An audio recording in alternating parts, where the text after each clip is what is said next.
पिताजी आए घर पर और कहने लगे ये फ़ोटो किसने बनाया है। तो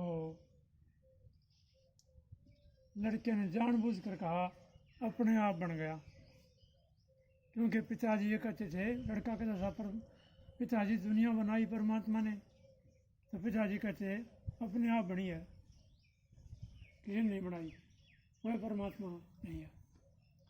तो लड़के ने जानबूझकर कहा कि पिताजी अपने आप बन गई। पिताजी बोले अपने आप नहीं बन सकती, कल नहीं थी, इसमें कागज़ चाहिए, पेन चाहिए, कोई आदमी, लड़का, कोई लड़की है, बड़ा छोटा कोई किसी ने बनाई है। फिर लड़के ने कहा पिताजी अपने आप बन गई, तो पिता को गुस्सा आ गया और उसको थप्पड़ मारने के लिए आगे बढ़ा। तो पिताजी ने कहा ना, लड़के ने कहा पिताजी आप कहते थे दुनिया अपने आप बनी है, जब एक छोटा सा फोटो, छोटा सा चित्र बिना बनाए नहीं बनता, उसका भी बनाने वाला कोई चाहिए, तो क्या ये दुनिया बिना बनाए बन गई होगी। पिताजी मान गया, हाँ बिना बनाए तो कोई चीज़ बनती नहीं है, पहले कारण होता है फिर कार्य होता है। साइंस का भी यही नियम है, पहले कारण फिर कार्य। दुनिया के 3 कारण हैं, ईश्वर, जीव, प्रकृति, परमात्मा, आत्मा और कुदरत। 98, 96, 33, 36, 30। इधर ध्यान दो, जैसे दुनिया की 3 कारण हैं, ऐसे और भी जो रचना हैं उनके भी 3 कारण हैं। जैसे ये मकान एक रचना है, कंस्ट्रक्शन है, इसके भी 3 कारण हैं। बनाने वाला, इसका नाम राज मिस्त्री, और एक मटेरियल, सामग्री, लोहा, ईंट, सीमेंट, सब तरह की आ गई इसमें, और एक उसके पास, बनाने वाले के पास सूत्र है और करनी है और शोर है, वो उसके साधन।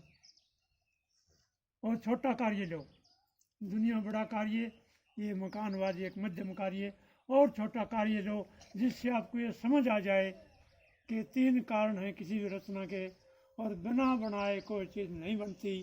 दुनिया परमात्मा ने बनाई है, अपने आप नहीं बनी, अपने आप हमको ज्ञान भी नहीं हुआ। ऐसा पढ़ाते हैं स्कूल कॉलेजों में कि डार्विन की थ्योरी विकासवादी, कि अपने आप मनुष्य ने भाषा बना ली, अपने आप उसको बोलना आ गया, ज्ञान हो गया। नहीं हो सकता। ज्ञान तो दूर की बात है, अपने आप तो बच्चा बोलना भी नहीं सीखता। विचार के देख लो, और कई ने विचार के देखा, परीक्षा करके देखी, जंगल में महल बनवाए, कुछ अभी अभी पैदा हुए बच्चे वहाँ पर रखे गए, उनको पालने पोसने के लिए गूंगी दासी छोड़ी गई, जो बच्चे पालन पोषण में माहिर थी, जानती थी बच्चा कैसे पढ़ाए। जब उनकी बोलने की उम्र हुई तो देखा गया ये अपने आप क्या बोलते हैं, तो वो मनुष्य की भाषा नहीं बोले, जो आवाज़ आ रही थी चारों तरफ से जानवरों की, वो आवाज़ पकड़ ली। अपने आप तो बोलना भी नहीं सीखता, सिखाने से सीखता है। इसलिए परमात्मा ने हमको ज्ञान दिया है और परमात्मा ने दुनिया बनाई है। समझ गए। छोटा कार्य घड़ा है, घड़े के भी 3 कारण हैं। एक बनाने वाला कुम्हार, दूसरा मिट्टी पानी, मैटर कहो, सामग्री कहो, मलबा कहो, और तीसरा उसके चाक वगैरह जो बनाने के साधन हैं वो है। समझ गए। तो निश्चय रखो परमात्मा है, परमात्मा एक है, निराकार है, उसकी कोई शकल सूरत नहीं है। ये जो मंदिर बने हैं लाखों करोड़ों अरबों की संख्या में, ये परमात्मा के मंदिर नहीं है, परमात्मा के भक्तों के हैं। परमात्मा के भक्तों के, राम कृष्ण आदि जो परमात्मा के भक्त थे उनके मंदिर है ये। परमात्मा एक है, निराकार है, उसकी कोई शकल सूरत नहीं है। वह दुनिया को बनाता है, हमें कर्मों का फल देता है, दुनिया को बनाता, दुनिया को चलाता और दुनिया सृष्टि को नष्ट करता, रचे पाले और मारे। 3 काम रच, संसार बनाना, संसार को चलाना अर्थात कर्मों का फल देना, और सारी चीज़ें हमारी जरूरत की परमात्मा ने दी हैं। और फिर समय के ऊपर सृष्टि को ख़त्म करना। जैसे दिन के बाद रात आता है, रात के बाद दिन आता है, ऐसे सृष्टि के बाद प्रलय, प्रलय के बाद सृष्टि आती है। और ये समाज के सत्संग में आकर बड़े बड़े बुराई के अंदर फंसे हुए आदमी सुधर गए। 2-3 उदाहरण बताता हूँ। सत्संग किया करो। दुनिया में सबसे बड़ी शक्ति परमात्मा की है, उससे बड़ी कोई ताकत नहीं है। सर्वशक्तिमान है वो। और सबसे बड़ी ज्ञान की किताब, धर्म की पुस्तक वेद है। सारी दुनिया के सब आदमी मानते हैं दुनिया की सबसे पुरानी पुस्तक वेद है, अब तक मौजूद है। परमात्मा का दिया हुआ ज्ञान है ये। और वेदों में जो लिखा है वो धर्म है। धर्म की किताब वेद है। और ये हमारा नाम है, वेद हमारा धर्म, ओम हमारा देव है, सत्य हमारा कर्म। हमारा नाम आर्य है। हिंदू नाम तो मुसलमानों के आने के बाद में पड़ा है। और इस हमारे देश का सबसे पुराना नाम आर्यावर्त था। और वेद हमारी धर्म की पुस्तक, हमारी क्या, सारी दुनिया के सब मनुष्यों की धर्म की पुस्तक वेद है।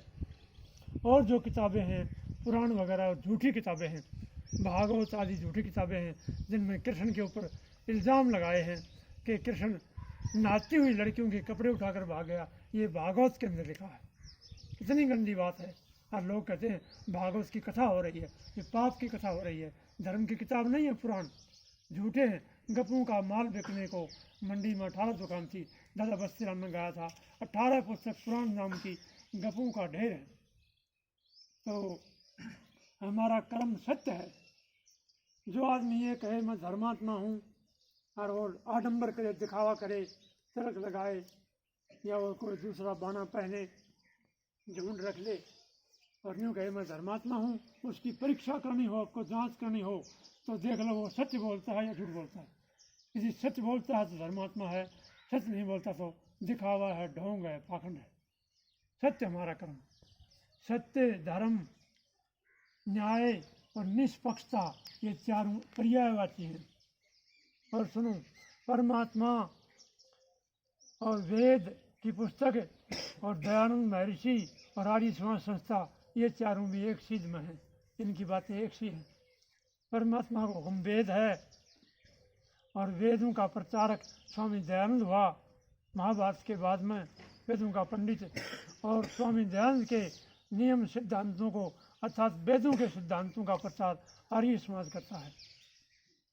तो मैंने बता रहा था कि आर्य समाज में जो भी आएगा उसका भला होगा, बुराई से बचेगा, शरीर तगड़ा बनेगा व्यायाम करके। कमज़ोर आदमी को कोई गाली देता है, दुख मानता है, भीतर भीतर चस्करे जाता है, कुछ कर नहीं पाता।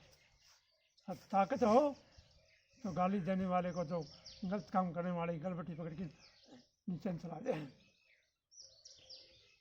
तगड़े बनो, बलम उपास वेदों में लिखा है बलवान बनो, और व्यायाम के द्वारा बन सकते हो। कहीं चले जाओ, किसी मंदिर में, किसी पंथ में, किसी संप्रदाय में, किसी गुरु के पास, यहाँ तक कि स्कूलों में भी धर्म की शिक्षा नहीं है, क्योंकि कोर्स में सरकार ने शामिल नहीं की। आर्य समाज धर्म की शिक्षा देता है, मनुष्यता की, मानवता की शिक्षा देता है। आर्य समाज के सारे नियम ठीक हैं, आप और हम उनको मान सकें न मान सकें ये तो हमारी कमी है। सारे नियम ठीक हैं आर्य समाज के।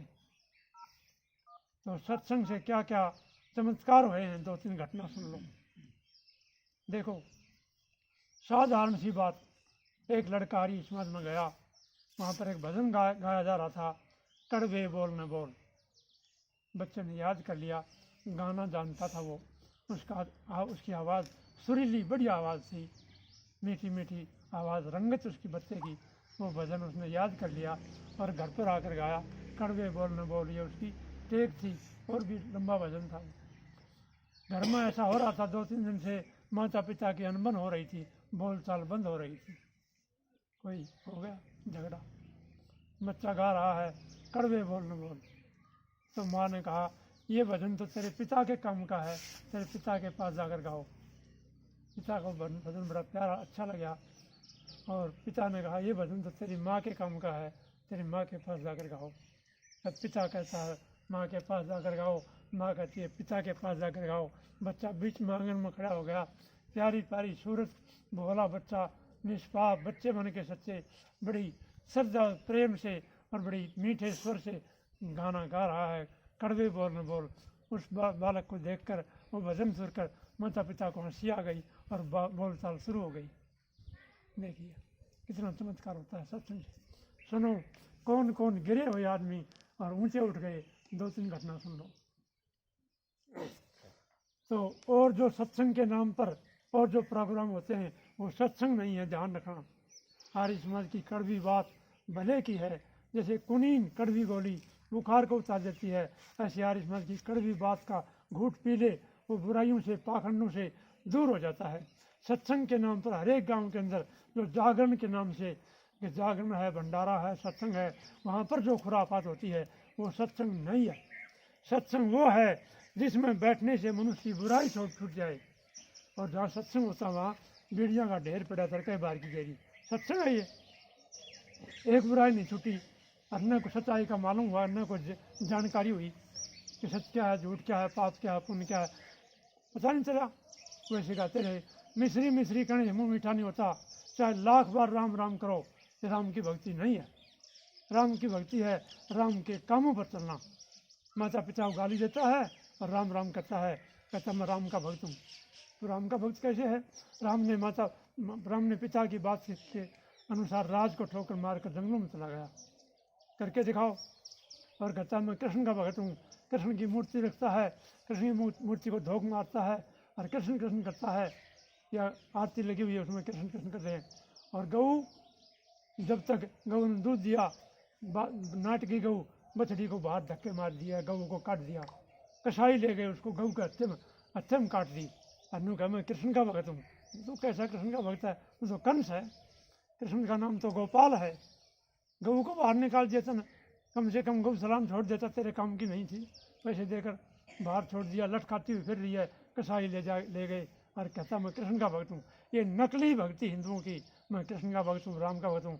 उसके रावण है, रावण से भी ज़्यादा पापी है भारत के अंदर। रावण ने सीता को उठाया, और अब जो राम के भक्त हैं वो क्या कर रहे हैं? हर एक जगह लड़कियों को उठाते हैं, बलात्कार करते हैं और उनको मारते हैं। 3 काम करते हैं रावण। यह रावण से हजारों गुना पापी, हर एक नहीं, हजारों की लाखों की संख्या में अपने देश के अंदर हैं। बताओ ये राम की भक्ति है? रावण के काम कर रहे हैं और राम राम का नाम ले रहे हैं, मुंह में राम राम बगल में छुरी। आर्य समाज सिखाता है राम कृष्ण की सच्ची भक्ति क्या है। राम को आर्य समाज मानता है, कृष्ण को आर्य मानता है, हनुमान को आर्य मानता है, हनुमान को आर्य समाज मनुष्य मानता है। हिंदू उसको बंदर मानते हैं, नहीं वो मनुष्य था।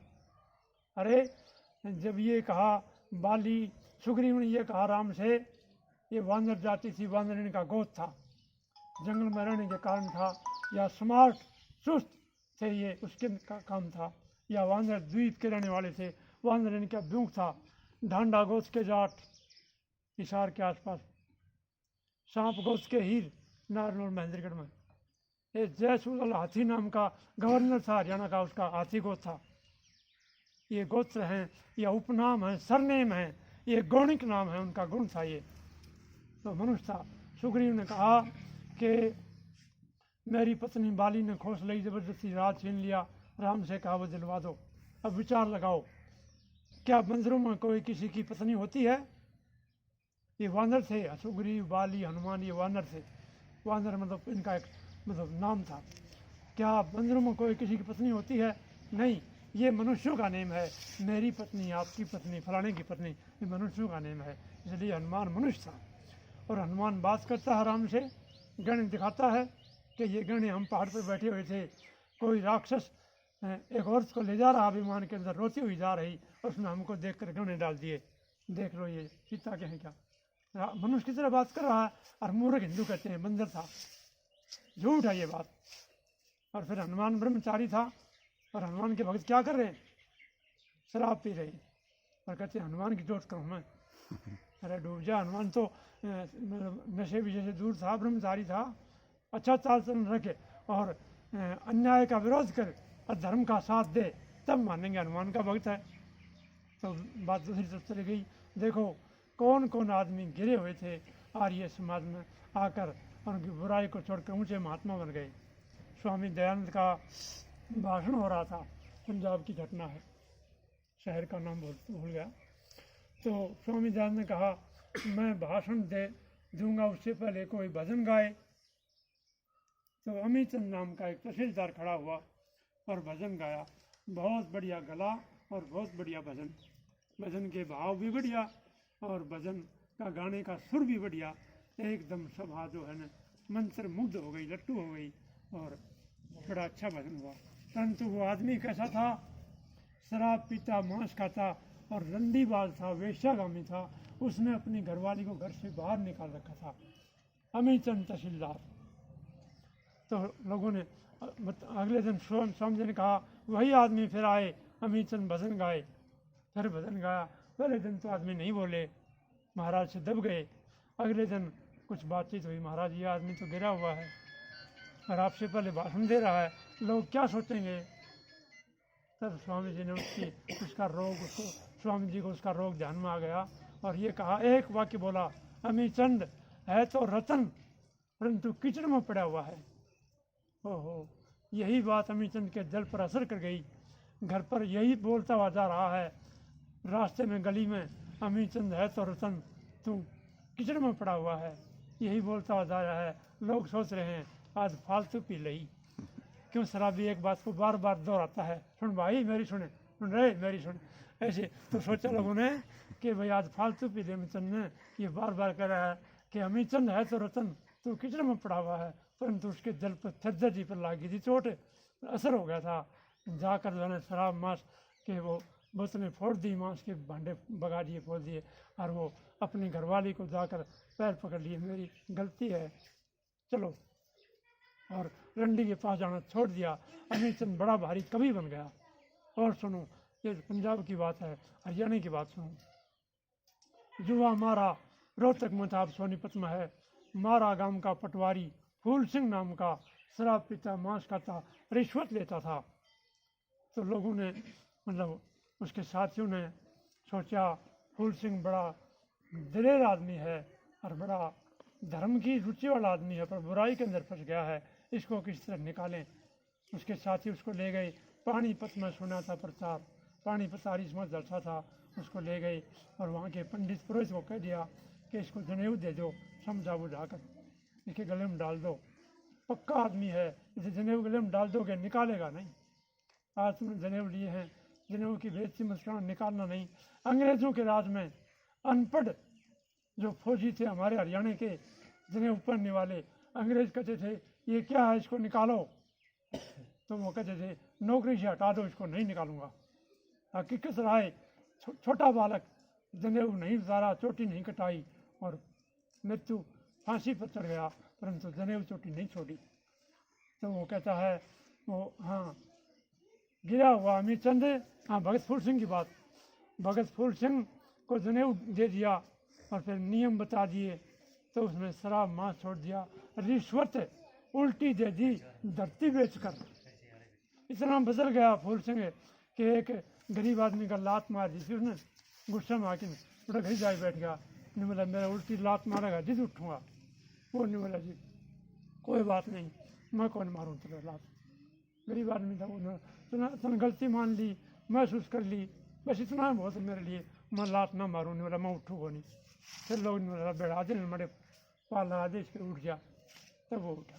इतना बदल गया, अपनी धरती बेचकर रिश्वत उल्टी दी भगत फूल सिंह पटवारी ने। 2 गुरुकुल खोले, भैंसवाड़, खानपुर। खानपुर गुरुकुल इस समय यूनिवर्सिटी है, महिलाओं का विश्वविद्यालय हरियाणा के अंदर है।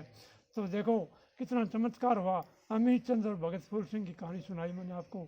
ये गिरे हुए थे आर्य समाज में आकर और पता नहीं मतलब कितने ऊंचे उठ गए। एक और था मुंशी राम वकील था। तो स्वामी दयानंद, संभवतः बरेली की घटना है, तो उसके पिता ने सोचा, मुंशी राम के पिता ने, मुंशी राम काशी में पढ़ता था म्योर कॉलेज में, ये जवाहरलाल के पिता मोतीलाल भी उसके साथ पढ़ते थे। तो काशी में कॉलेज में पढ़कर वो दादा बन गया था, बिगड़ गया था, बहुत उसके अंदर बुराई आ गई थी। उसका पिता सोच रहा था लड़का बिगड़ गया, उसका पिता सिपाही था, उसकी ड्यूटी थी वहाँ पर। तो वो उसके पिता ने स्वामी दयानंद का भाषण सुना, सरकार की तरफ से ड्यूटी थी, पुलिस वाले की, आज स्वामी जी का भाषण होगा, हजारों आदमी इकट्ठे होते हैं उसके भाषण में, आप देखना, प्रबंध करना, कोई रोड़ा न हो जाए। तो उसने देखा कि इस आदमी की बात सुन ले मेरा लड़का, तो बिगड़ा हुआ लड़का सुधर जाए। उसने आकर अपने बेटे से कहा, मुंशी राम, एक बहुत बड़े विद्वान साधु आए हैं, संस्कृत जानते हैं, वेदों के पंडित हैं, उसकी बात सुनना, कल मेरे साथ चलना। तो मुंशी राम लिखता है, मैं पिता के कहने से चला गया, भाई बाप कह रहा है चलो बाप के साथ, परंतु मेरे मन में ये हुआ, संस्कृत का जानने वाला मुझे क्या विश्वास दिलाएगा, कोई धर्म नाम की चीज़ होती है, भगवान होता है, मुझे क्या विश्वास दिलाएगा। मेरे मन में नहीं, ये बात मन में नहीं मांगी, परंतु मैं पिता के साथ चला गया। जब मैंने देखा हजारों आदमी, बड़े बड़े पढ़े लिखे पादरी, बड़े बड़े अफसर सुन रहे हैं, तो मैंने सोचा आदमी को खास है, और उसकी बात सुनी तो मेरे पर असर पड़ गया, जादू सा हो गया, सब लोग चले गए और मैं बाद में रह गया। मैंने स्वामी जी से प्रश्न किया कि स्वामी जी मेरा ये प्रश्न है, पर सारे प्रश्नों का, सवालों का जवाब दे दिया स्वामी जी ने। तो मुंशी राम कहता है, मैंने ये बात कही, स्वामी जी मुझे आपने चुप कर दिया, मेरे सारे सवालों के जवाब दे दिए, परंतु मुझे विश्वास अब भी नहीं हुआ कि परमात्मा है, धर्म है। तो स्वामी जी ने कहा, मैंने तेरे सवालों का जवाब दे दिया, परमात्मा की दया होगी तो परमात्मा में विश्वास भी हो जाएगा। वो आदमी आर्य समाज का महापुरुष बना। स्वामी दयानंद के बाद में आर्य समाज के इतिहास में सबसे पहले उसका नाम आता है स्वामी श्रद्धानंद सन्यासी, जिसने 1902 में कांगड़ी में गुरुकुल खोला। ऐसा महात्मा था वो, निडर शेर महात्मा था। रॉलेट एक्ट के खिलाफ जुलूस निकल रहा था दिल्ली में, तो अंग्रेज़ों के गोरखा पलटन ने कहा जुलूस को रोक दो यहीं पर, नहीं आपको गोली मार देंगे। तो मुंशी वो श्रद्धानंद सन्यासी कहता है, ऐसे छाती खोल दी, कहता है जुलूस पर गोली चलाने से पहले मेरे पर गोली चलाओ, जुलूस को मैं लाया हूँ। और आजकल के नेता क्या करते हैं, जनता को भड़काते हैं, फूक दो, आग ला दो, लाइन पाट दो, और पास में देखे ना भाई पुलिस आओगी और गोली चलेंगे, तो शाना में बेटा गली गलियों पार में तो बेरन किस कर रहा, अब जनता ने गोलियाँ आ गए छोड़ दी, लोहारू में छोड़ दी, कागजों में छोड़ा। तो आज के नेता ऐसे हैं। और वो नेता ऐसा था स्वामी श्रद्धानंद, वो कहता है मुझ पर गोली चलाओ, गोली नहीं चली। वायसराय घोड़े पर घूम रहा था, वायसराय ने कहा इस साधु को मार दिया, भारत के अंदर क्रांति हो जाएगी, ये साधु बहुत प्रभाव रखता है, बड़ा असर है इसका भारत के अंदर। देखो गिरा हुआ मुंशी राम भी वेश्यागमन तक गिर गया था, शराब पीता था, मांस खाता था। मुंशी राम वकील गिरा हुआ था और लिखता है स्वामी दयानंद की बात सुनकर मैं बदल गया, इतना ऊंचा उठा। 3 घटना सुनाई मैंने, अमीचंद तहसीलदार की, भगत फूल सिंह की, और मुंशी राम वकील का हो या स्वामी श्रद्धानंद का हो। कितने गिरे हुए आदमी और ऊंचे उठ गए, ऐसे उठ गए देश में नाम हो गया उनका। स्वामी श्रद्धानंद का देश में नाम है, भगत फूल सिंह का सारे हरियाणा में उनका नाम अमर है। तो ऐसे ही जो भी आर्य समाज के अंदर आएंगे बुराई से बचेंगे, व्यायाम करके तगड़े बनेंगे। और हम ये सिखाते हैं बालकों को, माता पिता की सेवा करो, नशों से बचो, सवेरे उठ के व्यायाम करो। इस तरह की सैकड़ों अच्छी अच्छी बातें बताते हैं, इसमें सारे गांव का भला है। आर्य समाज किसी का शत्रु नहीं है, सबका मित्र है, सारे संसार का उपकार आर्य समाज करता है। आर्य समाज सबका भला चाहता है। दुनिया में एक ही संस्था ऐसी है जिसकी सारी बातें अच्छी हैं, जिसका इतिहास बढ़िया है, जिसने आज़ादी के अंदर सबसे फालतू आर्य समाज ने काम किया, गुरुकुल खोले, छुआछूत मिटाई, गवों की रक्षा करी, संस्कृत पाठशाला, संस्कृत की पढ़ाई चालू करी, और सदाचार का, धर्म का प्रचार किया। नौजवानों को बचाने वाला बुराई से आर्य समाज है। और कितनी गिरावट है आजकल, गुरु और साधु भी दुराचारी नीच काम करने वाले जेलों के अंदर चल रहे हैं यार। वो गुरु मानते हैं उनको, हिंदू उसकी मानते हैं जो उनकी आँख मान जी का ढंग गिर है। और आर्य समाज नहीं कहेंगे, आर्य समाज उल्टी बात बताओ है, गंदे रास्ते पर जो ले जाता तुमको, जिसका चरित्र गंदा है, जो नीच गिरा हुआ है, उसके लिए लाखों करोड़ों इकट्ठे हो जाते हैं। और 300 मर गया, जो मेरे पाटे पास अभी पोल, उसकी पहले घोड़े पास अभी 300 मर गया उसके नाम पर। इतने अंधे हैं हिंदू जाति शिक्षक रही, ना मरती ना जीती, वैद्य बेचारे क्या करें जब नहीं दवाई पीती। आर्य समाज की ना माने और जो बेकान पापी आदमी उनके गैल बाजे हैं भेड़ चाल। आर्य समाज की बात मानोगे तुम्हारा भला होगा। कितनी गिरावट है, गुरु और साधु भी चरित्र से भ्रष्ट हो रहे हैं और जुल्म की शिकार होकर कुछ माताएं अपने बच्चों को जन्म से ही वो बेइज्जती के डर से और ऐसे झाड़ियों में फेंक रही हैं। अखबारों में घटना आती है, कुत्ते और सूअर खा रहे हैं, ऐसी घटना हो रही है। कितना गिर गया। और लड़के लड़की अनेक गांवों के अंदर, एक गांव में एक गोत्र में और भाग कर शादी रचा रहे हैं। कितना जुर्म हो रहा है। और सरकार ने धर्म को नष्ट करने के लिए ऐसे कानून बढ़ाए हैं, किसी भी पार्टी की हो, सभी सरकारों ने ऐसे गऊ कट रही हैं, शराब के ठेके गांव गांव में जहर पिला रहे हैं। और ये कानून बना दिया कि ब्याह से पहले लड़के लड़की इकट्ठे रह सकते हैं, कोई आंट नहीं। ये कानून बना दिया, कितना गंदा कानून है। और समलैंगिकता, पुरुष का पुरुष के साथ शादी और महिला की महिला की शादी, क्या पैदा करेंगे। कितने नीच कानून बनाए हैं। और ये धर्म के ऊपर है, धर्म की जड़ काटने के लिए कानून है। एक कानून और बना अभी कि ब्याह के बाद में भी दूसरे से संबंध रख सकता है। क्या मतलब है, ब्याह किस लिए किया, ब्याह के बाद भी महिला और किसी के साथ संबंध रख सकती है, ये कानून बना दिया। मतलब हमारे धर्म को मटिया मेट करने के लिए सरकार कानून बना रही है। आर्य समाज को छोड़कर कोई शरण नहीं है, कोई ऐसी संस्था नहीं है जो तुम्हारे धर्म को बचा सके। इसलिए यदि सुख से जीना चाहते हो तो आओ आर्य समाज के अंदर, आर्य समाज की बात को मानो।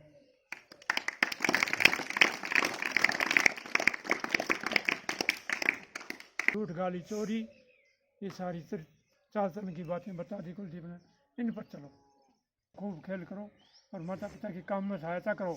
आर्य समाज कोई उल्टी बात नहीं सिखाता। लोग विरोधी लोग झूठा प्रचार करते हैं, आर्य समाज राम ने को मानना है, कृष्ण को मानना है। मैंने बताया दिया, समझाया था उनको राम कृष्ण को मानना क्या है। और ऐसा वो कि आर्य समाज में के लाओ। अरे सुनो, आर्य समाज में आकर किसी की बेड़ी छूट गई, ये आगे के लिए बच गया। अब पीता है छोड़ दी, और अब नहीं पी और आगे के लिए बच गया, आगे फंस सकता है। बुराई की सीढ़ी का पहला रिंग का बेड़ी है। हिसाब लगा लो रोज का खर्चा, और 50-60 साल की उम्र लगा लो, गनीमत लाओ तो लाखों रुपये बनेंगे। आज में के लाओ। ये तो एक छोटी सी है, और बाकी जो बुराई है उनका तो और ही नहीं है। जीवन नष्ट हो जाएगा यदि आर्य समाज की बात नहीं मानोगे तो, दुखी हो जाएगा। और धर्म को बचाना है, अपने आप को सुखी बनाना है, आगे बढ़ना है तो आर्य समाज के अंदर आओ। आर्य समाज की कौन सी बात गलत है आप बता सकते हैं, सारी बातें बढ़िया हैं। हम चाहते थे यहाँ पर आर्य समाज की स्थापना करना, परंतु बाद में कुछ व्यवधान आ गया। वो एक बहुत बड़ा हमारा सहायक था, वो लड़का धर्म भगत था, वो चला गया।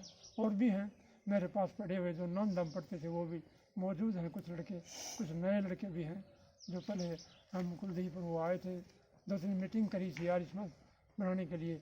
11 नौजवान ऐसे चाहिए जो कुलदीप ने बताया, कम से कम 3 नियमों पर चलने वाला 11 नौजवान चाहिए।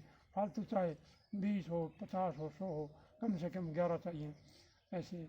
और फिर आर्य समाज के जलसों में देखो, उसमें बात सुनो, आर्य समाज की पुस्तक पढ़ो, सारी जानकारी हो जाएगी, सुखी रहोगे। शरीर जिसका बन गया वो हर एक काम, नौकरी भी कर लेगा, जमींदारा भी कर लेगा, व्यापार भी कर लेगा, दूसरे की भी सहायता कर देगा।